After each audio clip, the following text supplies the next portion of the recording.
Ladies and gentlemen, ikaw ba ay meron ng karanasan sa S? Alam mo na ba lahat-lahat ang mga katotohanan pagdating sa S?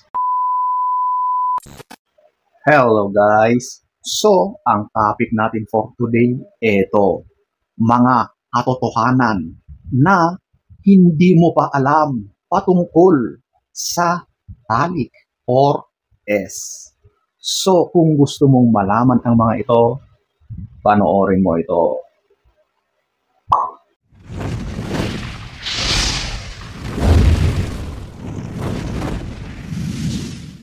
So, eto, ating aalamin ang mga katotohanan na maaring hindi nyo pa nalalaman pagdating sa usaping S. Number 1, mas humahaba ang buhay ng tao kapag regular ang pakikipag-S. So, ladies and gentlemen, kapag mas gusto mong humaba ang buhay mo, ito na ang mga dapat mong gawin. Humanap na ng partner at gawin na ang bagay na ito. Number 2, alam nyo ba na yung dagta na lumalabas sa lalaki, kapag yan ay regular na nagpapalabas araw-araw sa 2 linggo, yun po ay kayang buntisin ang lahat ng babae sa buong mundo. Grabe ano? So kahit pala iisa lang ang lalaking natira sa buong mundo, ay sapat na yun para mabuntis lahat ang mga kababaihan. Number 3, ang S ay nakakabawas yan ng sakit, ng kirot na nararamdaman mo sa iyong katawan. Dahil ang hormones natin ay naglalabas yan ng pain tolerance para yung mga nararamdaman nating kirot or sakit ay mababawasan or mawawala. Number 4, ito yung dapat gawing habit ang pag-ihi pagkatapos ng S, lalong-lalo na sa mga kababaihan, para makaiwas sa mga UTI or urinary tract infections or yung mga ibang infection patungkol sa gawain na yan. Number 5, may mga ilang kababaihan na naaabot ang happiness, ang luwalhati dahil lang sa paglalaro or paghawak sa kanilang iyotong or yung kanilang nipple. Number 6, ang 2 bundok ng babae ay lumalaki yan ng hanggang 25% kapag yan ay nasa kasagsagan or nasa kainitan ng S. Number 7, ang S ang pinaka-the best na stress reliever at ito rin ay nakakapagpababa ng presyon ng ating dugo. So maganda ito sa mga may problema sa presyon or mga high blood. Number 8, ang semilya ng lalaki ay kayang mabuhay ng 5 araw sa loob ng babae sa kanyang matres. Number 9, ito yung mas madalas makakaranas ang babae ng kaligayahan, ng big O kapag nagkakaedad na yan. Number 10, ang paggamit ng mga pampadulas ay mas nakakatulong para maabot yung happiness, yung big O. Number 11, ang S or talik ang pinakamabisa na gamot sa sakit ng ulo or headache.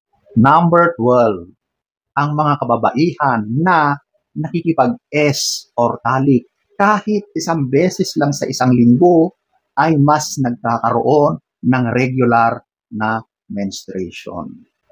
Ang big O or yung nararanasan na luwalhati, happiness sa babae at lalaki ay magkaiba.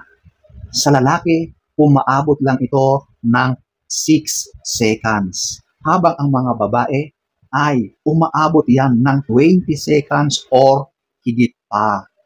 Number 14, mas mababa or bihirang magkasipon ang tao na madalas may S or regular na nakikipag tali. Number 15. Ang sperm count or bilang ng similya ng lalaki, yung quality ng similya ng lalaki ay sobrang bumababa kapag mahigpit ang iyong underwear. Number 16. Ang average na pagsalot ni Junjun ng lalaki ay umaabot yan ng 11 times sa araw at 9 na beses naman sa gabi. Number 17. Ang regular na pakikipag-S or talik ay mas nakakababa ng tsansa na magkaroon ng heart disease, problema, sakit sa puso. Number 18. Ang mga kababaihan ay sobrang napakataas ang S-desire nila sa panahon ng kanilang ovulation. So ito yung sobrang gustong-gusto nila na makipag-S. Number 19, ang average na S encounter ay umaabot ng 5 to 7 minutes. Loh, parang napakaiksi yata. Akala ko oras. Number 20, ang similya, ang dangta ng lalaki ay napakaraming nutrients tulad ng zinc, calcium, potassium, at marami pang iba.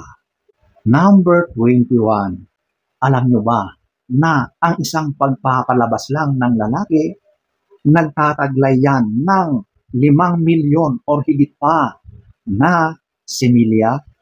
Alam nyo ba na ang pinaka-the best na position para mabuntis ang babae ay yung regular o yung missionary.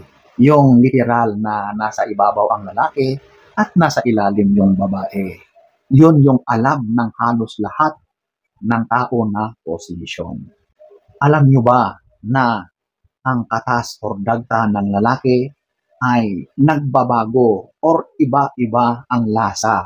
Depende yan sa kinakain ng lalaki na nakakaapekto sa lasa.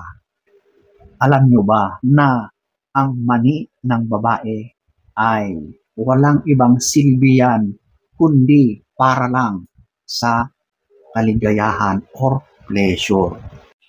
Alam nyo ba na ang S or talik ay mas nakakagaling yan. Mas pinapataas niya ang iyong memorya. Kaya sa may mga pagsusulit, mga may exam dyan, mas maganda kung isali nyo na rin itong activity na ito para handang-handa ka na sa pagsusulit na yan.